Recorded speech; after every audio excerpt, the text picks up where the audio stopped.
معاكم اخوكم احمد محمد خليفه من قريه سربو مركز سمسطه.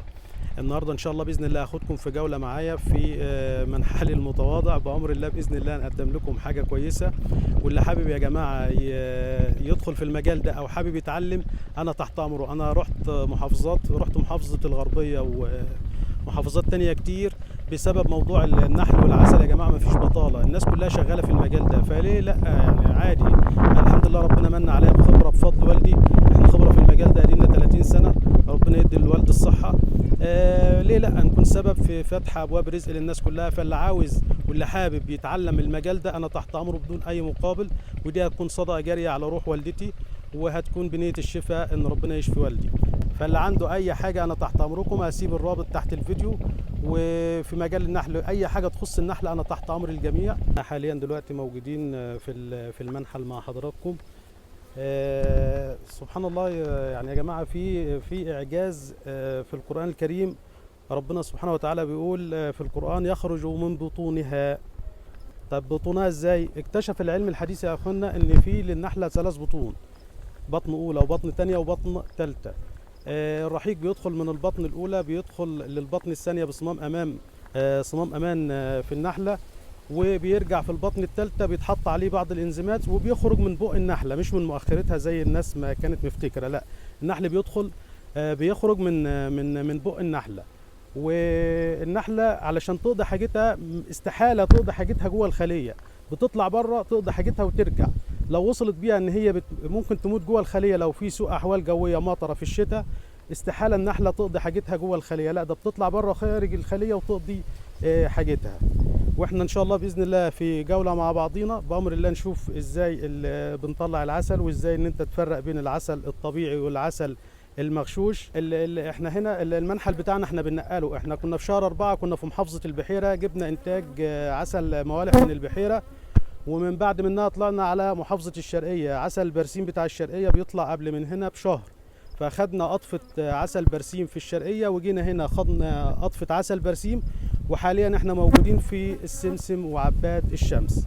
عايز اشير له نقطة يا جماعة، اشتري العسل بتاعك من حد نحال، حد ثقة. حتى لو انت شفته بيغذي تغذية سكرية، التغذية السكرية بيكون الغرض منها تنشيط للملكه ان هي تبيض وتطلع اجيال جديده، مش الغرض ان هو يجمع عسل.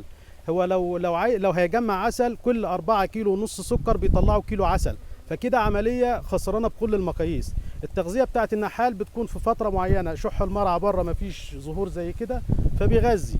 بمجرد ما الازهار بتبدا تشتغل معانا زي كده احنا ما بنغذيش، بنوقف تغذيه نهائي. فعشان كده لازم تاخد المنتج بتاعك من نحال، لانه ما بيعملش للعسل العمليات الحراريه اللي بتعملها المصانع التانية والاشخاص التانية. العسل بيدخلوه في المصانع الكبيره تحت درجه غليان علشان ما يجمدش في الشتاء. العسل اللي ما يجمدش في الشتاء مش طبيعي، عكس ما الناس فاهمه ان العسل اللي بيجمد في الشتاء ده عسل مغشوش. لا، مش مغشوش يا اخوانا، العسل الطبيعي لازم يجمد في الشتاء، لان العسل فيه انزيمات وفيه عناصر تانية كتيره بيتاثر، وفي الاول في الاخر العسل دي ماده سائله بتتاثر بعوامل الجو. احنا عندنا هنا يا جماعه من جنبينا البحر اليوسفي، فالبحر اليوسفي ده مجرى مائي طبيعي النحل بينزل يشرب منه، بعكس الاماكن التانية ممكن تلاقي النحل عطشان بينزل على الميه الوسخه، روث البهايم، الكلام ده كله. فدي نعمه ربنا انعم علينا بيها ان جنب مننا البحر اليوسفي. تاني حاجة عندنا الحمد لله العسل بيكون خالي من متبقيات العلاج اللي هي الكيماوي، لأن في فترة من السنة لازم بعالج النحل، فالعلاج ده بيكون فيه مترسبات كيماوية، فالعلاج بيكون في فترة معينة في السنة. خلاص أنا بوقف، ممكن بعالج مرة واحدة، وأحيانا سنين أنا ما بعالجش خالص. فدي نقطتين مهمين جدا، إن العسل لازم يكون خالي من أي متبقيات من العلاج اللي هو بيتحط له، لأن في حشرة اسمها الفاروة.